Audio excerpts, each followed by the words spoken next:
안녕하세요. 살다 보면 별꼴 다 본다는 걸 몸으로 체감한 30대 돌싱녀 인사 올립니다.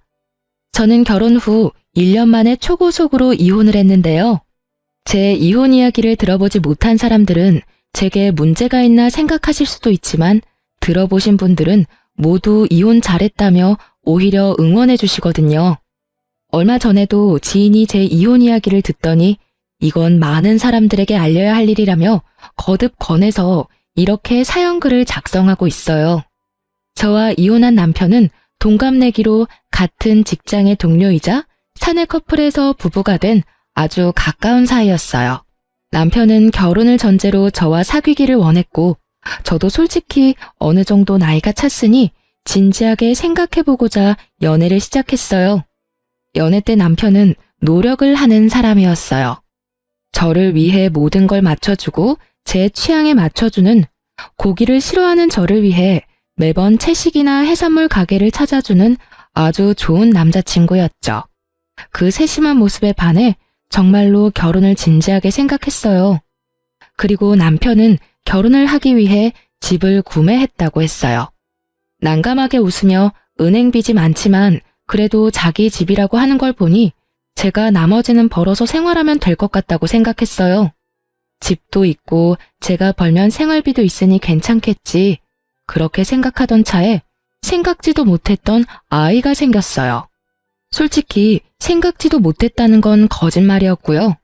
남편은 항상 제게 아이를 가지고 싶다고 이야기를 했었어요. 그리고 매번 피임을 하다가 저도 결혼 생각이 짙어지자 결국 피임에 소홀하게 됐고 그렇게 아이가 찾아온 거죠.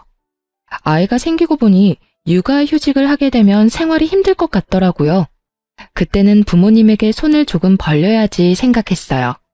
저희 집은 제가 못나서 그렇지 아버지는 교수, 어머니가 교사로 솔직히 못 살지는 않아요.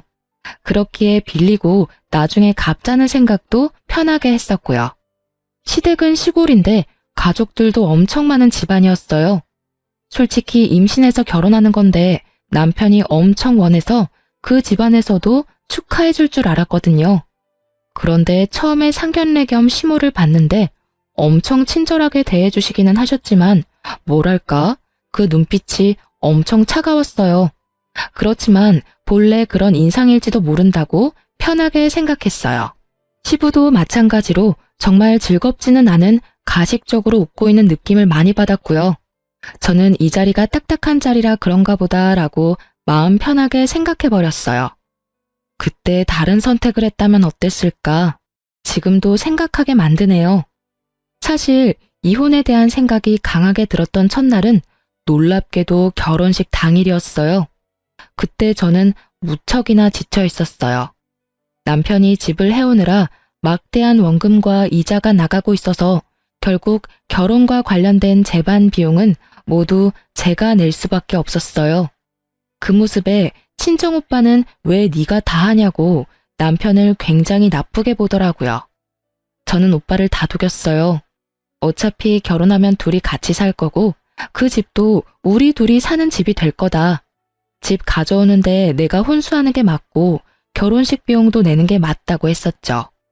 그런데 시모가 결혼 며칠 전에 폭탄을 하나 터뜨리더군요. 예, 너희 이쪽에서 미리 피로연 하는 게 어때? 피로연이요? 식장을 최대한 시댁과 가까운 지역으로 잡으려고 애썼는데 결국은 그렇게 말이 나온 거였죠. 저는 남편을 쿡쿡 찔렀어요. 남편은 시모에게 어물쩍 말했어요. 결혼식만으로도 힘든데 무슨 피로연이에요? 그냥 결혼식만 하셔도. 얘 좀 봐. 너 우리 친척들 모두 우리 지역에 다 몰려있는 거 모르니? 차 대절해서 가려고 해도 그날 모이기 힘든 사람도 있는데 그런 친척들 위해서 하라는 건데 그것도 못해? 너 그러면 못 써? 시모는 남편을 향해 강하게 말했지만 딱 보니 저 들으라고 하는 말이었어요. 이쯤에서는 시모도 알고 있었거든요. 제가 이 결혼식 비용을 모두 내고 있다는 걸요. 결국은 시모의 등살에 못 이겨 피로연까지 하게 됐어요. 본식 2주 전에 했는데 시댁 쪽 친척들이 모두 모여서는 아주 난리가 났더라고요. 게다가 피로연에서도 축의금을 걷었는데 그걸 시모가 싹 다 가져가더라고요. 피로연장 잡고 음식 준비도 제가 다 했는데 말이죠. 남편이 가져갔다면 식장 대여비와 음식 비용만으로도 제가 빼올 수 있었을 텐데 그렇지만 크게 걱정은 안 했어요. 결혼식 때 남편에게 식대로 정산을 받기로 했었거든요. 얼마를 썼는지만 정확하게 계산해 두기로 했죠. 시모가 좋아하면 됐다고 생각을 하고 결혼식에는 좀 차분하게 진행되겠지 싶었는데 시모의 도를 넘는 행동은 결혼식 바로 전에 또 터졌어요. 자기가 극구 노래를 부르겠다는 거예요. 저는 어이가 없었어요. 그리고 예식장 도우미 선생님들도 당황하기는 마찬가지였죠. 내가 노래 교실 다니지 않니? 한곡 멋들어지게 뽑아줄 테니까 나한테 맡겨. 어차피 너희 축가며 뭐며 아무것도 없다면서? 그렇게 재미없는 결혼식 괜찮겠니? 내가 분위기를 띄워줄 테니까 걱정 마. 시모의 말에 저는 정말 미쳐버리겠더라고요. 결국은 저는 몰래 직원을 불러내서 말했어요. 죄송한데 저희 어머니한테 결혼식 날 노래 준비는 안 될 것 같다고 좀 말씀해 주세요. 이러다가 제 결혼식 다 망치겠어요. 결국 결혼식장에서는 준비되지 않은 노래는 부를 수 없다고 했고 저도 시모에게 결혼식에서 말고 다른 때 불러달라고 했죠. 바락바락 하겠다고 우기던 시모도 예식장 측에서 안 된다고 하니 받아들이긴 하더라고요. 그런데 결혼식 날 초대받아서 온 제 친구가 저한테 조심스럽게 다가와 이야기하더라고요. 너 벌써 시댁이랑 무슨 일 있는 거 아니지? 네 시어머니 되시는 분이 여기저기 네 욕 엄청 하고 다니셔. 말 안 하려고 했는데 그래도 네가 모르고 나중에 들으면 더 놀랄까 봐 미리 말해주는 거야. 너 조심해야겠다. 친구의 말에 저는 얼굴이 달아오르는 걸 느꼈어요. 강철 같은 신부 화장이 아니었다면 저의 흥분은 모두 고스란히 드러났겠죠. 저도 나이를 뒤로 먹은 게 아니다 보니 제가 받은 열을 삭히는 건 일도 아니었어요. 다만 겉으로 웃고 있는 얼굴과는 다르게 몸속에서는 이미 분노가 극에 달했지만요. 참아야 한다. 내 얼굴에 침 뱉기야. 그 생각만 내도록 했어요. 완벽한 결혼식을 위해서 절대로 화를 내지 않았죠. 그렇게 마지막에 가족이 모여서 사진을 찍는데 갑자기 시모가 제 옆에 오시더니 뜬금없이 이런 말을 하더라고요. 사랑한다, 우리 며느리. 우와, 진짜 여기 입 밖으로 터져나오는 걸 겨우 삼키느라 죽는 줄 알았어요. 뒤에서 욕이라는 욕은 다 하고 돌아다녀서 내 친구들까지 그걸 다 알게 한 주제에 뭐? 사랑한다고요? 진짜 그 넙대대한 시모의 얼굴에 한 대 줘 패고 싶은 걸 겨우겨우 참고 웃었어요. 네, 어머님, 저희 잘 살게요. 그렇게 저는 완벽한 결혼식을 겨우겨우 지켜낼 수 있었어요. 남은 건 너덜너덜해진 제 멘탈 뿐이었지만요. 그리고 시모는 그 멘탈마저 마지막에 탈탈 털어가시더군요. 제가 결혼식 비용을 다 냈잖아요. 그리고 혼수의 예단비까지 싹 다 해서 몇 천만 원이 들어서 남편에게 미리 이야기해놨었거든요.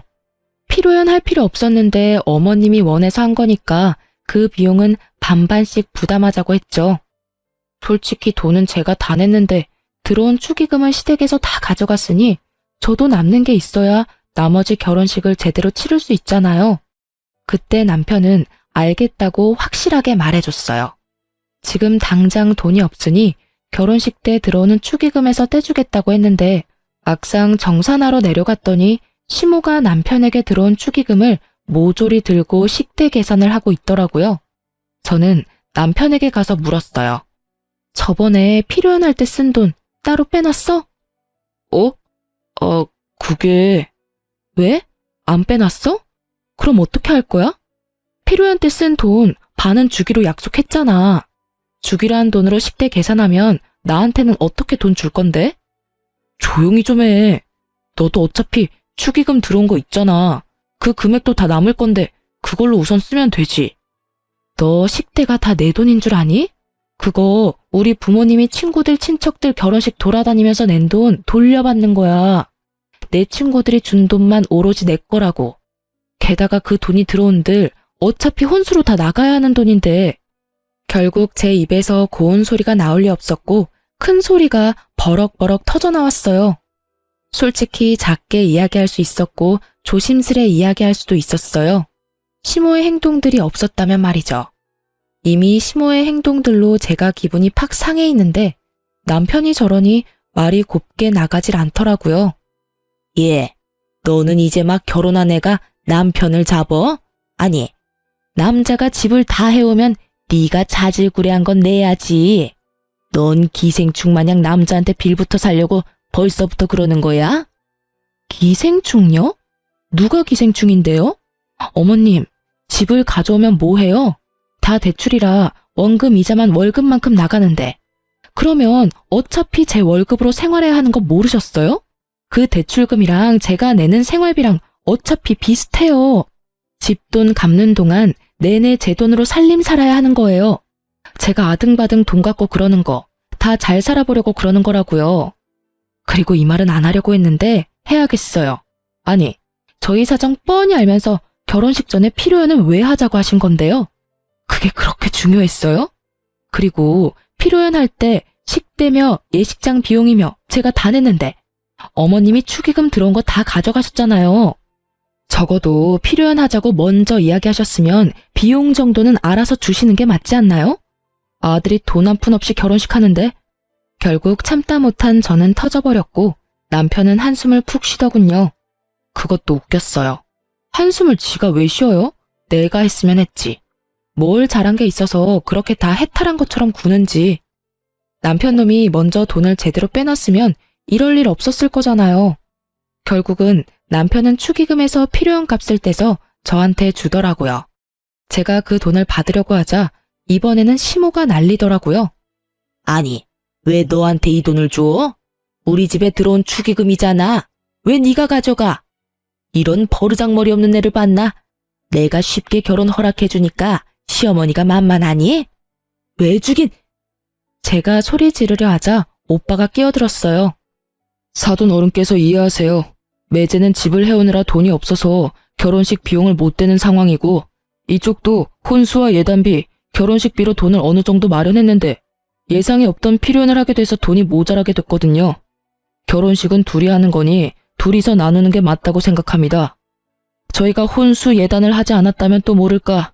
그래도 4천만 원이 넘는 돈을 썼는데 결혼식비까지 모두 부담하는 건 저희한테 너무 부담이 크네요. 사돈 어른이 큰 어른이시니 부디 이해해 주세요.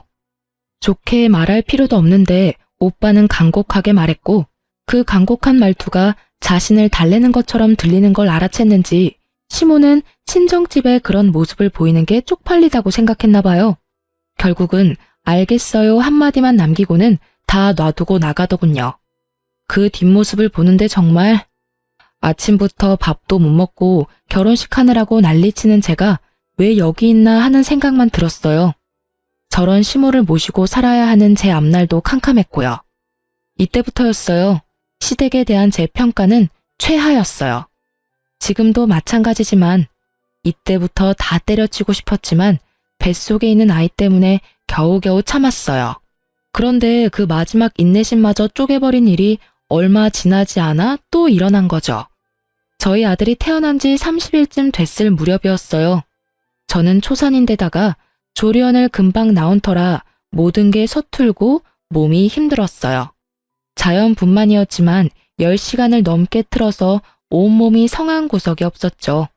그런데 하루는 남편 얼굴이 이상하더라고요. 똥 싸고 덜 닦은 표정이랄까? 뭔가 찜찜한 표정을 짓고 있더라고요. 무슨 일이야? 할 말 있어? 왜 그렇게 찝찝한 표정인데? 그게 엄마가 아기 보고 싶다고 시골 한번 내려오라던데 당신은 어떻게 생각해? 어떻게 생각하긴 절대로 가기 싫지 라고 말하려는 것을 꾹 참고 남편에게 말했죠. 어머님도 애 보고 싶으실 때 됐지. 100일쯤 되면 시골에도 내려갈 수 있지 않을까 싶은데? 당신 생각은 어때? 제가 양보할 수 있는 건 아기가 100일은 돼야 된다는 거였어요. 아직 집 앞 산책도 못 나가는데 시골까지 가는 건 상상할 수도 없는 일이었어요. 만약 시댁이 도심지에 있었다면 달랐을지도 모르죠. 시댁은 시골 산골에 집이 있어서 벌레도 많고 시부모가 애가 온다고 해서 신경 썼을 것 같지도 않았거든요. 예전에 제가 시댁에 내려갔을 때도 역시나 청소한 적이 없는 집 모습에 학을 떼고 온 기억이 있었으니까요. 아기 건강을 위해서 최대한 양보한 게 100일이었어요. 제 말을 들은 남편도 그 의견에 동의했는지 고개를 끄덕이며 시모에게 톡을 보내더라고요. 그렇게 일 하나 해결됐나 싶었는데 갑자기 제 폰이 울리더라고요.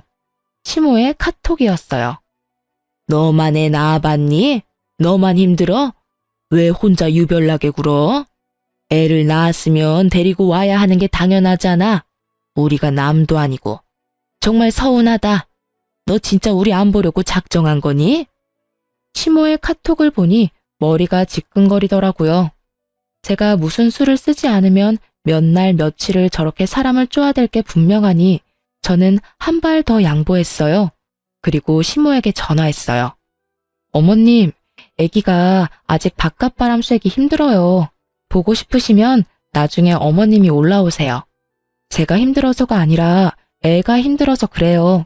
아직 목도 못 가누는데 카시트도 채우기 힘들어요. 제가 그렇게 말을 하자 시모는 알겠다며 전화를 끊더니 바로 다음날 집으로 올라왔더라고요. 적어도 며칠은 시간을 두고 올라올 줄 알았는데 이렇게 당장 올라오니 저도 당황한 상태였어요. 애 키우느라 어지럽힌 집 치우고 정리하고 시부모를 맞이했는데 오자마자 시부모는 애는 거들떠보지도 않고 집 구경만 열심히 하더라고요. 그러더니 시부가 저한테 능글맞게 웃더니 말했어요. 아가, 집이 너무 좋네. 이 냉장고랑 TV를 보니까 우리 집에 있는 거지 같은 가전들이 생각나네. 너희가 이거 우리한테 주면 정말 좋을 것 같은데? 네 생각은 어때? 저는 어이가 없었어요. 그 물건들은 모두 결혼식 끝내고 제가 하나부터 열까지 고르고 골라서 집에 들인 물건들이었어요. 게다가 냉장고와 TV는 큰 만큼 가격도 제일 비쌌거든요. 그걸 탐내는 걸 보니 참 기가 막혔어요. 아들 신혼집에 와서는 새 물건 챙기려는 꼴을 보니 너무 웃겼죠. 저희 아버지는 신혼집 와보시고는 제게 용돈도 주면서 덕담까지 해주고 갔는데 말이죠. 시댁에 용돈까지는 바라지도 않아요. 적어도 덕담 한마디 정도는 할 줄 알았는데 역시나 제 기대를 넘어버리더군요. 아버님, 그거 다 산 지 얼마 안 됐고 저희 아파트 공간에 맞춰서 산 거라서 시댁에 두기에는 좀 힘들 수도 있어요. 딱 봐도 우리 집에 들어가도 될 만한 크기인데 이거 우리한테 주고 너희들은 또 따로 사면 되잖아. 돈도 있겠다. 뭐가 문제야? 우리처럼 힘들게 사는 것도 아닌데. 거기다 친정에서 돈 좀 받을 거 아니야. 친정집이 그래도 교육자 집안인데. 저희 결혼식도 얼마 전에 마쳤고 아기 때문에 앞으로 돈이 너무 많이 들어서 다시 사는 건 좀 힘들어요. 저희도 안 쓰는 물건이면 드리고 싶은데 냉장고나 TV나 집에 없으면 안 되는 물건들이잖아요. 그래서 주기 싫어? 아니, 우리가 뭐 때문에 너랑 결혼을 허락해줬는데? 이 정도도 안 해주면 우리 집이 도리어 손해보는 거지. 애 보러 와놓고는 애는 볼 생각도 없이 자기 집 세간살이 알아보려 혈안이 된 시부를 보니 불쑥불쑥 화가 치밀더라고요. 그런데 그 와중에 시모 말에 뒷골을 잡고야 말았어요. 집도 좋은데 여기서 며칠 있다 가면 좋겠네. 놀러 다닐 때도 많을 거 아니야. 온 김에 여기저기 다 돌아다니고 가야지. 저는 애 때문에 힘들어서 거동도 제대로 못하는 데다가 제대로 씻지도 못하는데 시부는 결국 일주일을 집에 머물렀어요. 그러면서 있는 내내 제가 해주는 밥 3끼 꼬박꼬박 얻어먹고 아침 저녁으로 빨래 내놓더라고요. 그걸 하면서도 최대한 참아보려 했는데 저녁에 이제 좀 쉴까 싶어서 누우면 맨날 누워있으니 몸이 아픈 거라며 움직이라고 하면서 사람을 괴롭혔어요. 결국 며칠 지나지 않아 저는 열이 받을 대로 받아버려 저녁에 퇴근하는 남편을 안방으로 데리고 와서 따졌어요. 어머님한테 언제 가시는지 물어봐. 그리고 최대한 빨리 내려가시라고 해. 내가 어떻게 그런 말을 해. 자식 신혼집 보러 오신 분들한테. 신혼집 3일 내내 봤으면 이제 다 본 거 아니야? 볼거리가 아직도 남았어? 그리고 당신 어머님 계시니까 계속 늦게 오잖아. 당신도 어머님 아버님이랑 같이 있는 거 힘들어하면서 왜 나한테 다 떠넘기는 건데? 나는 애까지 봐야 하는데 힘들어 죽겠다고. 이러다 진짜 내가 죽게 생겼다니까? 그렇다고 내가 어떻게 가시라고 말을 해. 나도 아들인데. 그리고 당신도 너무해. 어떻게 우리 부모님을 그런 식으로 말할 수가 있어. 그냥 부모님 좋은 마음으로 여기 있는다고 생각하면 안 돼? 그럼 나도 우리 엄마 데리고 와서 몇 날 며칠 있어 볼까? 결국 제 협박 아닌 협박에 진 남편은 꼬리를 내렸죠. 그러나 결국 시모에게 말도 못 꺼내고 일주일이 지났어요. 일주일이 지나니 시부모도 집으로 돌아가더라고요. 물론 TV와 냉장고는 제가 지켜냈죠.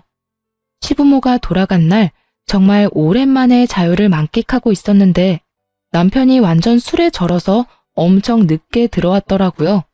솔직히 여태껏 우유부단하게 행동한 게 꼴보기 싫어서 남편을 옮겨주지 않으려고 했는데 그래도 감기 걸리면 애만 힘들겠다 싶어 남편을 안으로 들이려고 했어요.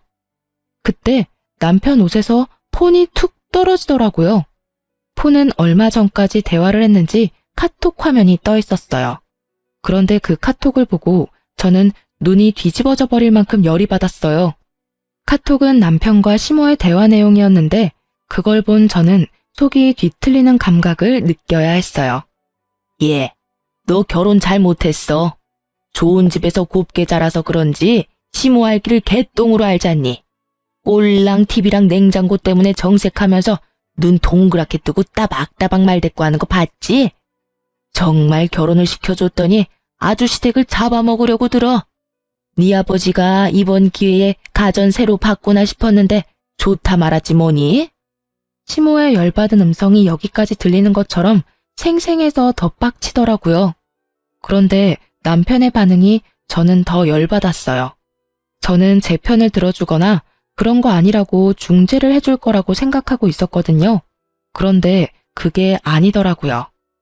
와이프가 그런 면이 있지. 그래도 엄마가 좀 참아. 지랄 같은 성격 나도 참고 잘 살고 있잖아.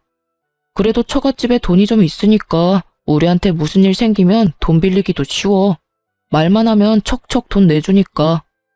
남편놈은 우리 집을 아주 편리한 보험 정도로 보고 있더라고요.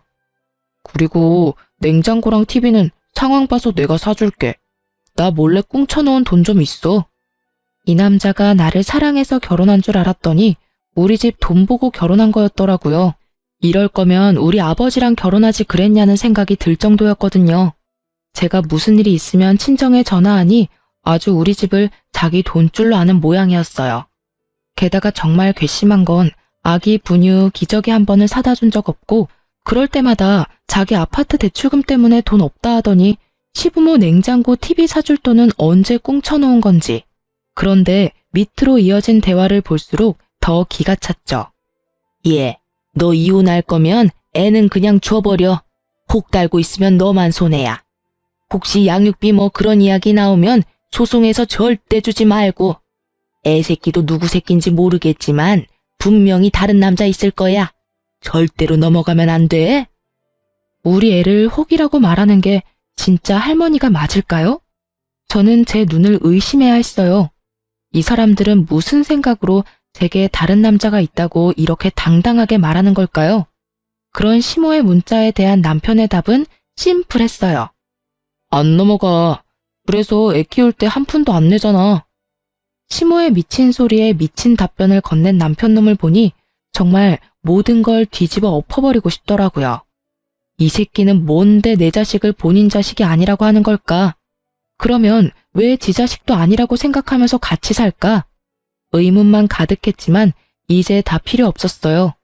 알아보고 싶은 마음 요만큼도 없었고 그냥 이혼만 생각하게 됐죠. 그러고 보니 생각이 났죠. 남편놈이 곧 워크숍을 떠난다는 걸요. 바로 3주 뒤였어요. 1박 2일로 가는 거라 미리 저한테 이야기를 했었거든요. 저는 그때가 좋다고 생각했어요. 제가 생각한 일을 행하기에 딱 좋은 날이라고요. 남편 워크숍 당일에 저는 미리 예약해뒀던 이삿짐 센터를 불렀어요. 그리고는 제가 산 가구며 가전들을 모두 친정집으로 옮겨버렸어요. 친정에는 미리 이야기를 해놓은 상태였거든요. 처음에 이혼 결심하고 부모님에게 가서 이야기했을 때 부모님 기분도 무척 안 좋으셨어요. 두 분 다 교육자라 그러신지 제게 결혼은 가문의 결합이며 뭐 이런 말들을 운운하며 저를 답답하게 만들더라고요. 그래서 결국은 시모와 남편의 행동에 대해 이야기해버렸죠.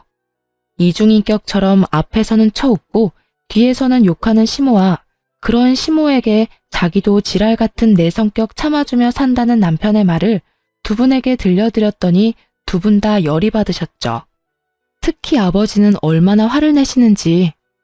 그러지 않아도 내가 너 결혼식 때 너무 이상했어. 아들이 집 사온다고 어떻게 모든 걸 너한테 다 맡길 수가 있어? 결혼식 비용은 둘이서 부담하는 게 맞는 거지. 게다가 너한테 화내는 것도 그렇고. 그리고 네 애를 자기 아들 손주가 아니라고 말하는 것도 너무 무례한 일이잖아. 잘 헤어졌어. 그딴 집 빨리 나오고 이혼해. 저는 아버지의 허락을 받고 집안의 물건들 중 남편 것만 쏙 남기고 나머지는 다 집으로 가져갔어요. 그리고 신발장 안에 이혼 서류까지 놔두고 나와버렸죠. 집에 있는 작은 숟가락, 젓가락까지 모두 제가 마련한 것이었으니 집은 아예 텅 비어버렸더라고요. 남아있는 건 남편 놈의 옷가지와 그 사람이 쓰던 물건들 뿐이었죠. 저는 남편을 용서할 생각이 하나도 없었어요. 그런데 남편 새끼도 저한테 용서를 구할 생각이 하나도 없었나 보더라고요. 저한테 만나자고 해서 나갔더니 도리어 저한테 화를 내더라고요. 너 미쳤어? 집에 있는 짐 다 어디 갔어? 집에 있던 가구며 가전 다 어디로 빼돌렸냐고. 내가 내 돈 주고 산 거 내가 가져왔을 뿐인데 뭐가 그렇게 화가 났어? 그게 네 거야? 네 돈 주고 샀니? 누가 보면 네가 산 것처럼 보이겠다. 그치? 정말 뻔뻔하네. 너도 그렇고 어머님도 그렇고. 뒤에서 남의 욕할 때는 언제고 이제 와서 짐을 왜 뺐냐고? 지랄 같은 성격 맞춰주고 살 필요가 뭐가 있어. 그냥 너 살고 싶은 대로 살아. 네가 대출로 산 아파트에서 아무것도 없이. 나는 그런 소리 듣고도 태어날 두꺼운 낯짝 같은 거 없으니까. 무슨 소리 하는 건데? 내가 언제 욕을 했다고 그래? 카톡에서 어머님이랑 대화한 거 다 봤거든? 사진도 찍어놨어. 술 마시고 톡 보낼 거면 관리를 잘했어야지. 하긴 네가 네 폰 간수를 못한 탓에 나도 그 진실을 알았지만 나는 시댁이든 너든 떠받들고 살 마음이 아예 싹 사라져버렸거든? 그러니까 이 김에 이혼하자는 거야. 왜 짐 뺐냐고 물으러 온 거 보니 신발장은 안 봤나 보네? 거기 이혼 서류 있으니까 작성해서 내줘. 내가 써야 하는 건 다 썼으니까. 그제서야 남편 얼굴이 아차 싶더라고요. 그런 말을 한 게 사실이었으니 자기도 발뺌은 더 못할 거고 이제 무슨 헛소리를 짓거리려나 싶었는데 역시나 정신 나간 소리를 멀쩡한 얼굴로 짓거리더라고요. 우리가 받들고 살라고 한 적 없잖아.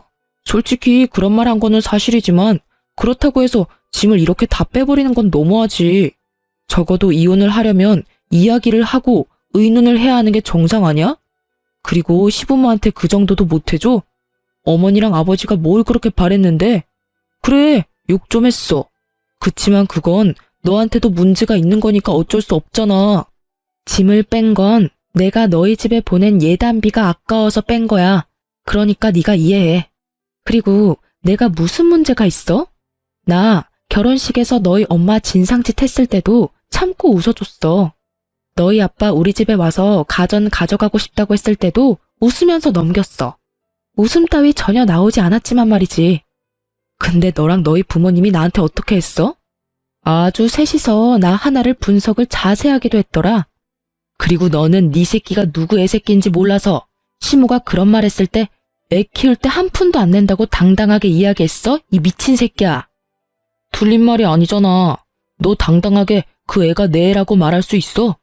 너 나 몰래 바람 피우고 애 만든 거잖아. 내가 애 갖고 싶다고 하니까. 저는 어이없는 얼굴로 남편 새끼를 쳐다봤어요. 이놈이 무슨 이야기를 하는 건지 머리가 따라잡지를 못하겠더라고요. 내가 다른 남자를 만난 적이 없는데 무슨 바람을 피웠다고 이러는지. 떨떠름한 제 앞에 남편이 종이 한 장을 턱 내보이더군요. 바로 검사지였어요. 영어로 뭐라 적혀 있는데 남편이 이야기하더군요. 나 무정자증이야. 애 못 갖는다고. 내가 애를 가지고 싶다고 이야기한 게 그냥 한 이야기인 줄 알았어? 나 자연임신 시킬 확률이 엄청 낮거든? 게다가 너랑 나 그만큼 많이 관계한 것도 아닌데 애가 금방 생겼잖아. 네가 내가 가진 집 노리고 다른 놈 씨 갖고 장난친 거잖아. 그제야 이 새끼가 하는 말이 다 이해가 되더라고요. 본인이 고자인 걸 알고 있으니 애가 지 새끼가 아니라고 확신했던 거고요. 그렇지만 저 또한 확신하거든요. 그 기간 동안 맹세코 바람을 핀 적이 없으니까요. 넌 그럼 내가 남의 애 가졌는데 왜 결혼했어? 그럼 네 새끼 아니라고 말했으면 이야기가 더 쉬웠을 거 아니야. 결혼을 아예 안 했으면 너한테도 나한테도 더 좋았을 거라고. 애가 있으면 내가 정상으로 보이니까 그랬어. 그리고 너 집 잘 살잖아. 애 하나라도 있으면 애 앞세워서 돈 좀 받을 수 있을 것 같아서 그랬지. 저는 결국 못 참고 남편 놈 뺨때기를 한 대 올려쳤어요. 그리고 남편 놈 억지로 데리고 친자 검사하는 연구소를 찾아서 데리고 갔어요. 남편 놈이 나중에 다른 말 못하도록 보는 앞에서 남편 놈이랑 애 유전자 채취해서 검사 보냈어요. 네가 그렇게 의심하면 진짜 사실을 보여줄게. 저거 나오면 우편으로 양쪽 집에 다 보내달라고 할 거야. 그 결과 나오면 이야기해. 저는 제 할 말만 하고 나와버렸어요. 남편 놈 꼬라지도 보기 싫었거든요. 여태껏 우리 애를 제 자식이 아니라고 생각하니 온몸이 덜덜 떨리는 배신감에 진짜 기분이 더럽더라고요. 그리고 몇 주 후에 우편이 왔더라고요. 저한테 왔으면 남편에게도 갔을 거라고 생각했어요. 그리고 그날 저녁 결국 남편이 만나자며 제게 전화를 걸어왔고요. 결과는 안 봐도 뻔했죠. 친자 관계 일치 99.9%요. 제가 만나지 않겠다고 말했더니 남편 놈이 저희 집에 찾아왔더라고요. 그러면서 우리 집 앞 문 앞에서 무릎 꿇고 앉아서는 울며 불며 아파트 떠나가라 울더라고요. 여보, 내가 잘못했어. 나는 그런 거 진짜 모르고 내가 무슨 짓을 했는지 모르겠어. 뭘 잘못했는데?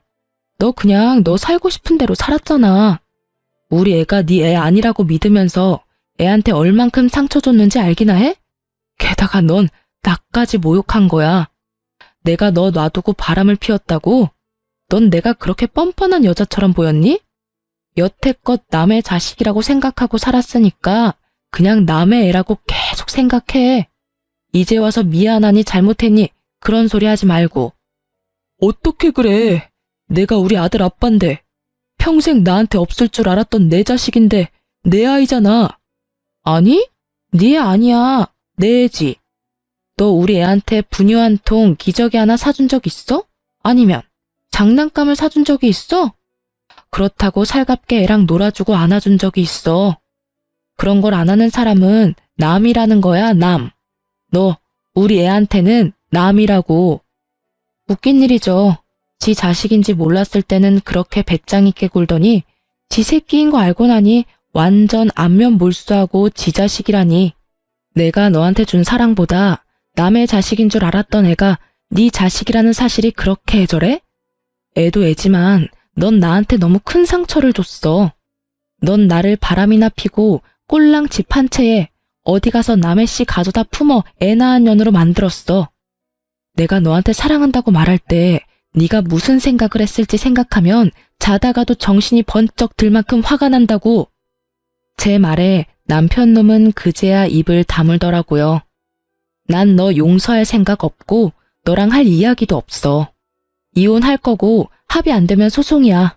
나는 네가 어떤 의도로 나하고 결혼을 했는지 이 애가 네 애가 아니라고 생각하는 것도 다 녹음했고 사진 찍어놨어. 소송하면 무조건 애는 내가 데려오겠지. 그 증거들만 있으면 나 무적이잖아. 그러니까 시어머니한테 전에 애 양육비는 얼마가 나오던 10원짜리 한 푼까지 싹 다 받을 거라고. 제 말에 남편 놈은 찌질하게도 제 바지가랑이를 잡고 늘어지더니 아버지와 오빠가 오고 나서야 결국 강제로 떨어졌어요. 그 다음날 남편 놈 대신 시부모가 찾아왔더라고요. 저는 예상했어요. 남편한테 들었으면 뭐라도 행동을 취할 거라고 예상은 했죠. 행동력 좋으신 분들이잖아요. 두 사람 모두 얼굴이 새하얗게 질려 있더군요. 며느라가 제발 이혼만은 하지 말아줘. 우리 아들이 너무 미안한 마음이 가득해 우리도 물론이고. 너한테 그런 상처 주려고 한 거 아니야. 그냥 우리들끼리 하는 이야기였고 알잖니. 임금님 없는 자리에서는 임금 욕도 한다고. 어머님, 저랑 그이랑 이혼하는 거 바라셨잖아요. 원하시는 대로 해드릴게요. 대신 애는 그이 애인 거 확인하셨을 테니까 양육비는 다 받을 거예요. 그 사람 집 대출금 때문에 어차피 양육비 제대로 못 받을 거 뻔하니까 어머니께서 그 사람한테 돈 좀 빌려줘요. 제발 그러지 마. 얘, 우리한테서 손주 뺏어가지 말아줘. 아주 쇼를 하고 자빠지셨더라고요. 언제는 누구애인지도 모르래 양육비도 안 주고 이혼이나 하라더니. 그래, 우리 집안의 최고로 중요한 손주다. 그 아이만큼은 우리한테 돌려다오. 우리가 잘 키울 자신이 있어. 아버님, 좀 그렇네요. 저번에 우리 집 와서 애를 한 번이라도 안아보시기는 하셨어요?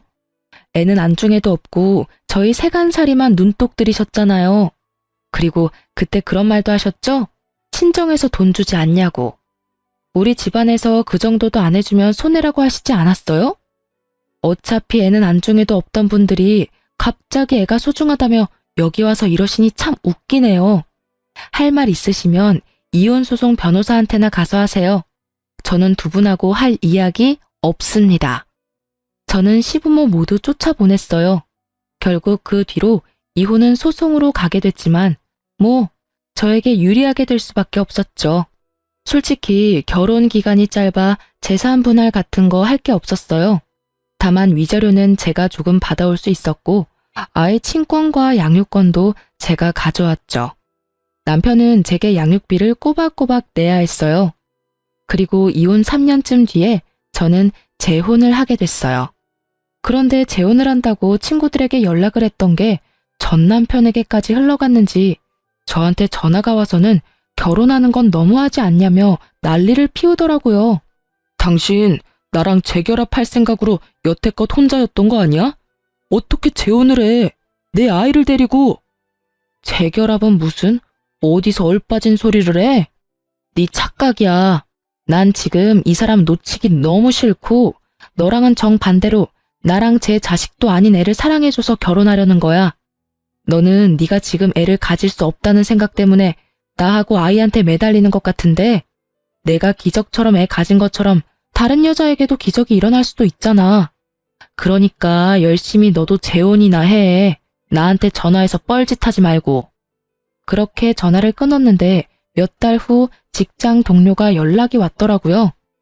언니, 그거 알아요? 언니 전 남편 사기당했어요. 응? 무슨 사기? 세상에, 어떤 여자가 자기가 애 가졌다면서 결국 결혼까지 할 것처럼 했거든요? 진짜 저희한테 청첩장까지 돌리고 막 그랬는데. 알고 보니까 결혼하기 전에 이 명목 저 명목으로 언니 전 남편 돈 다 받고는 글쎄 그 아파트 담보로 돈까지 빌려서 날랐다고 하더라고요. 그래서 한동안 그분 얼굴이 완전 죽상이었죠. 뭐?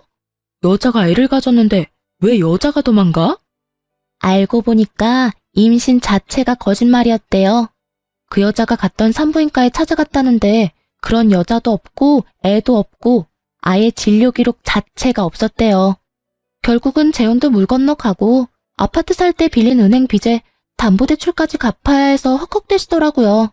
뭐 얼마 전에 보니까 새벽에 배송 알바 하시는 것 같던데? 여자가 완전히 계획하고 접근했나 보네. 그러게 사람을 잘 만났어야지. 애 가졌다는 이야기에 아주 혹해가지고는.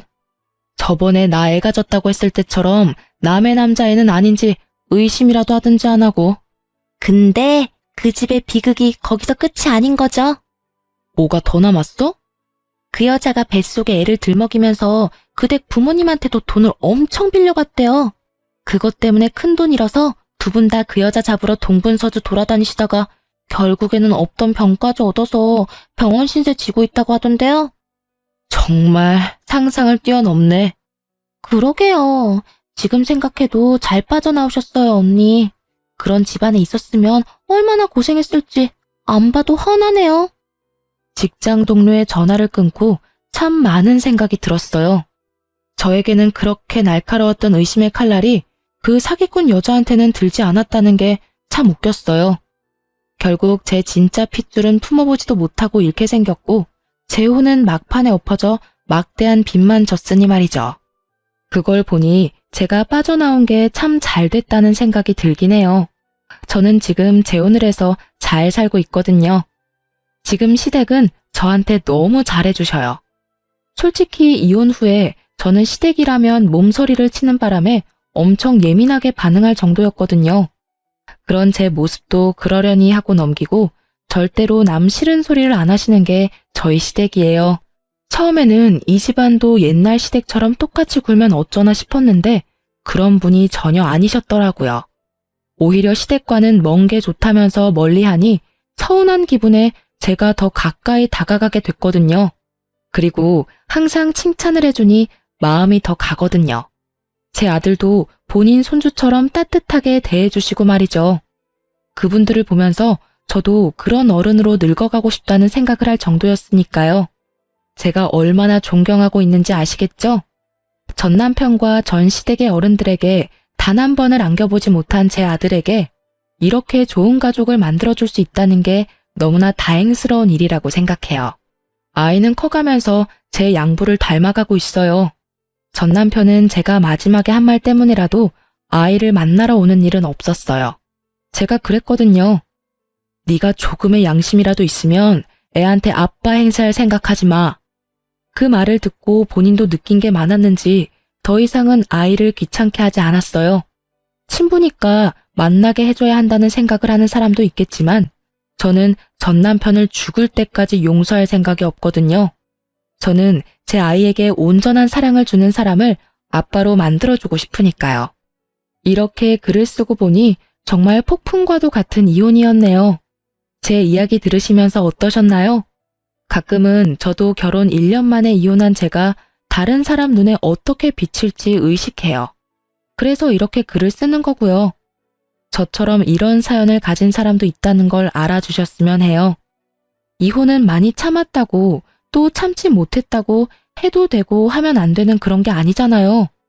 누구든 그 상황이었다면 당장 탈출하고 싶었을 테니까요. 글을 쓰고 나니 좀 후련해졌어요. 앞으로는 밝은 미래만 바라며 살 거예요. 사연 들어줘서 고맙습니다.